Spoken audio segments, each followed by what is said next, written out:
What's going on, YouTube? It's your boy, CamATL. Shout out to the DFS squad. Shout out to everybody watching this video right now. Drop a like down below because I already know you're gonna love it. Subscribe to the channel if you haven't already. Remember, when we get to 4,000 subscribers, I will be doing a big giveaway. Like that video down below. Subscribe to the channel if you haven't already. Marquise Chris, man, when I recorded the video the night before that slate started, Chris was in the starting lineup throughout preseason. They were expecting him to start too, and all the information all the way up until game time. And this is what I need to touch on real quick. You guys know I like to make sure that I fucking bring this up when shit like this happens. All right, DraftKings, this is for you. I have quick questions for you, DraftKings. Is my Twitter name The Flash? Is my real name The Flash? Do I wear a fucking Flash costume? Can I run faster than the speed of light? Can I do things faster than the speed of light? I thought not.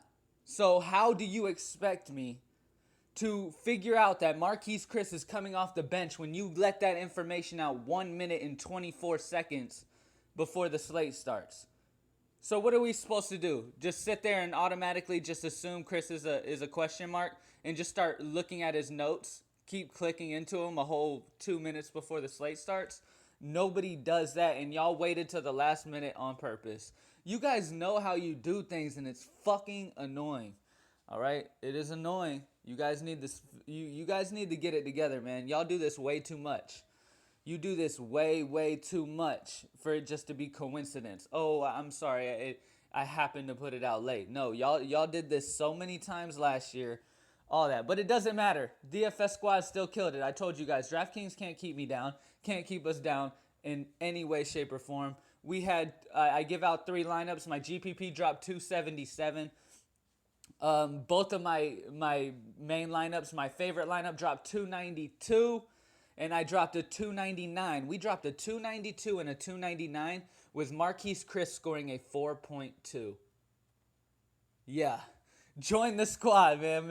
I made like $350 last night. I had subscribers hitting me up that won even more than that, which is awesome for me. I don't care if I'm winning thousands if my subscribers are able to pull in thousands. So that's what's up. Go to greenlightdfs.com if you guys want to get in on this short slate tonight. I figured I'm gonna do the video in the morning. That way I give you guys good information. I'm not like these other YouTubers. I'm not doing this just for views, just for likes. I don't care how many views this video gets. I want to make sure that my high five is on point for you guys and I know what I'm talking about. It's hard to know what you're talking about when you do it the night before with barely any updates. You know what I'm saying? So I'm gonna give it to you guys fresh. All right, so here we go. It's time.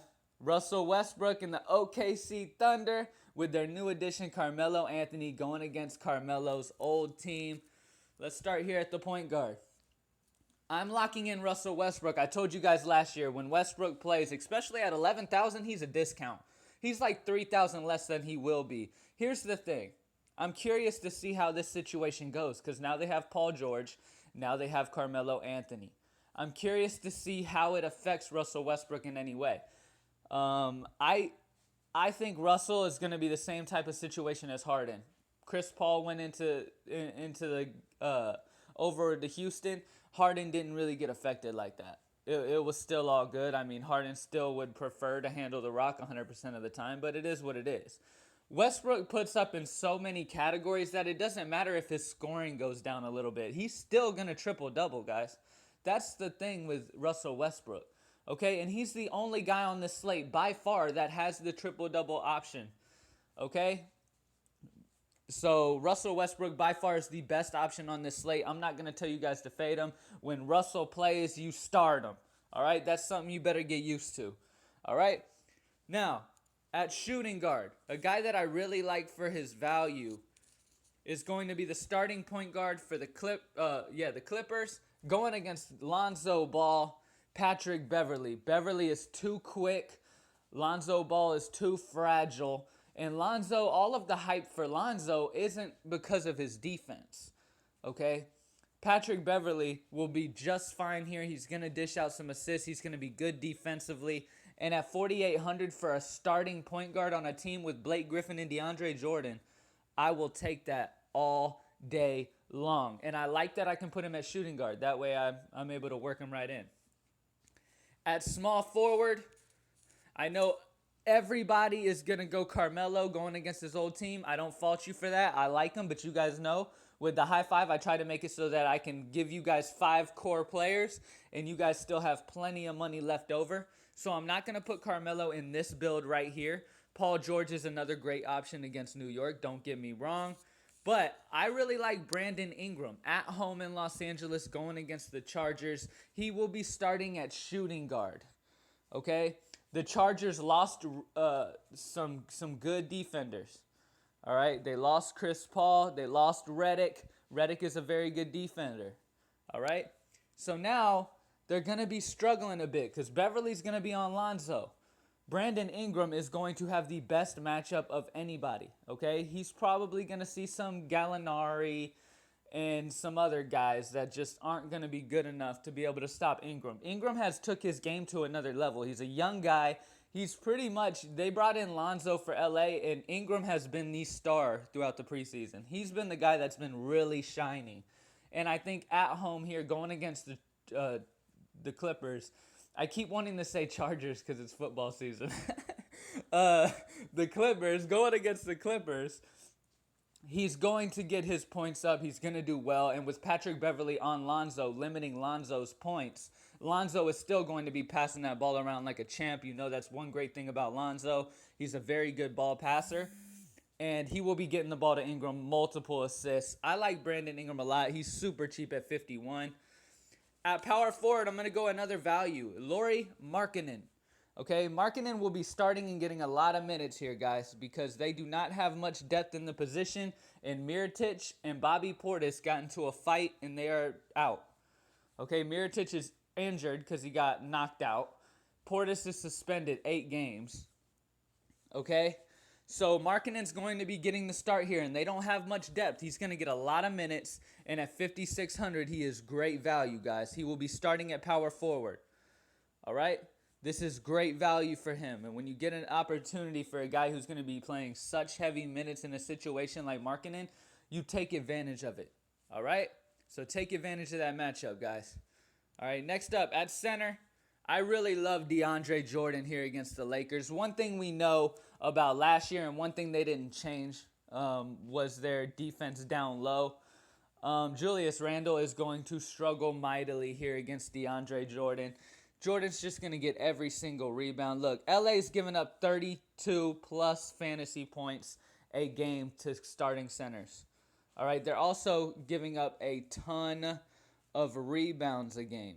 All right, they're giving up nearly 10 rebounds a game to centers. And this is DeAndre Jordan, one of the better rebounders in the league. They're ranked bottom in the league versus centers in general. It's just a great situation for DeAndre Jordan. I love DeAndre. I'm going to link him up here. And it's great to have him matched with Patrick Beverly, who's going to be dishing him the rock all year, getting some jams off of that. So both of those guys are great plays here, guys. And we still have Russell Westbrook. So I love this core 5, man. Add some other guys in. It's a small slate today, so you got to differentiate yourself a little bit. I think a lot of people are going to go Melo. I kind of like the way this build is going without Melo. A little bit different. A lot of people probably are going to go Blake Griffin. A lot of people are probably going to go DeMar DeRozan. And a lot of people are going to go Russell Westbrook. A lot of people are going to go Westbrook, but that's okay. Okay? I mean, you just got to bite the chalk with Westbrook. But on a 3-game slate, you got to differentiate yourself a little bit. All right, but we're going to kill it. Go to greenlightdfs.com. Join the lineup squad, by the way, man. The website is sick. All you got to do is register for the website, get yourself a login, and then you'll be able to literally go purchase whatever lineup subscription you want, and you don't even have to contact me at all. It's gotten super easy for you guys. All you got to do is go onto the website, go to lineup access, and click on whatever sport you purchased, and boom, the lineup will be right there an hour before the main slate starts. So it's super simple. Things are looking up, man. We're making big moves. Let's talk about some value real quick, guys. I'm going to touch on some value for you guys. All right, we're going to go position by position and talk about some guys I really like at a cheap price for you guys to add in. All right? Now, you got Kyle Lowry going against Chicago at home in Toronto. I like him at 7,900. If you decide you want to go elsewhere other than Russell, In GPP, I don't see why not. You know what I'm saying? I mean, Russell is going. I mean, look, you need to play Russell. Okay, you need to play Russell. But if you're one of those people who's like, oh, everybody's gonna play Russell, I'm gonna go different, then go ahead and go take a shot on Lowry. He's got a great matchup against Chicago, and he's at home, so it's a good situation for him. Another guy, Lou Will, playing for the Clippers. All right, Lou Will. He is a great option here, guys. All right, he's still going to be a reserve, but he's going against his old Lakers team. I think he drops points on them tonight. I honestly think he drops some points on them, and at 5,000, he's a good little value, man, and I think a lot of people are going to be off of him too. All right, so I like Lou Will. You got Jerrion Grant expected to start at point guard for Chicago. That's great value. At 5,300, you got a guy that's starting at point guard. Jerrion Grant is a solid little option. Let's see what else, guys. You got Harry Potter for New York, Ron Baker. He looks just like Harry Potter, doesn't he? He looks close, at least. All right, Ron Baker. Obviously, he's a reserve. Okay, he'll be coming off the bench. But he should get some good play here, guys, because I think OKC is going to run the score up on New York. I think Ron Baker ends up getting a lot of minutes here in this game, guys. So keep that in mind. You definitely want to get you some Ron Baker involved in some. I think he's a great GPP play. He's $3,000. And if OKC gets way up in this game like I expect them to, Ron Baker's going to get a lot of play. All right? Now, at shooting guard, I'm going to talk about some other guys real quick. Let's talk about some cheap fellas. Tim Hardaway Jr. playing for New York. I like him a lot. He's the expected starter at small forward going against OKC. He will be matched up against Carmelo, who is not a very good defender. Tim Hardaway's way too quick for him. Tim Hardaway's a great play at 5,800. I could definitely go Tim Hardaway for sure. Let's see what else we got here that I like, that I'm interested in. I already talked about Ron Baker. You can put him in either position. Small forward, we got George going against New York. I'm fine with that. I like all of these OKC guys. I even like Gallinari. Not as much as I like Ingram, though. Justin Holiday will be the starting shooting guard for Chicago going against Toronto. Like I said, man, I mean, they're going to be behind. They're going to be shooting a lot, but that's the game flow that you don't really like, though. You want a game to stay close. As close as you possibly can, really. So I don't really like the game script. I think Toronto's going to run this score up, too. I think Chicago's going to struggle. I think Markkanen's going to get his minutes no matter what. That's why he's got to be in the high five. What else we got here? I already talked about Tim Hardaway. Keep an eye out for Kuzminskis. See what type of minutes he gets. He'll be coming off of the bench as small forward, but this guy, every time he's gotten some solid little minutes, he always put up last year. He was a very solid contributor. All right. Michael Beasley, also coming off the bench, is a solid little value at 3,900. We know what type of potential he has, too, and he'll be going against the OKC reserves. So he's good little value, too, in a GPP. Let's just touch on kind of some center value real quick. Hernan Gomez. All right, we got Hernan Gomez, expected starter at center, going against OKC. We'll be battling up with Steven Adams. I do like Hernan Gomez. He's a good scoring center. It's a good situation here for him, man. I mean, this OKC team is going to be taking a lot of shots. One thing about Russell Westbrook, Paul George, and Carmelo is they all like to shoot the ball. Okay? They're going to be, the balls are just going to be flying all over the place. No homo. Okay? All over the place. Hernan Gomez should get some good little rebounds, have a good little outing at 5,000. I like him. Obviously, DeAndre's my man, though. I am excited to see Lonzo play, though. All of the hype that surrounded this kid, I do think he's legit after I saw the Summer League. He's starting the season off with a tough matchup against one of the best defenders in the league in Patrick Beverley, but I'm excited to see that. Let's talk about some other guys. Enes Kanter. That's another guy who went from his team to the opposite team. Enes Kanter is going to be playing power forward for New York, going against his old team in OKC. I like that. Enes Kanter, like, he loved OKC. So the fact he went to New York, you know, part of him's going to be a little pissed off, be back in OKC and really want to show out against the reserves. So keep an eye on Enes Kanter. He's a good little GPP winger. And Willie Reed for the Clippers at center. I want to mention him too. The Lakers give up a lot to centers in general, starters and reserves, guys. Okay, so this is a great situation for Willie Reed. I mean, like I said with DeAndre, they just give up a lot to centers, guys.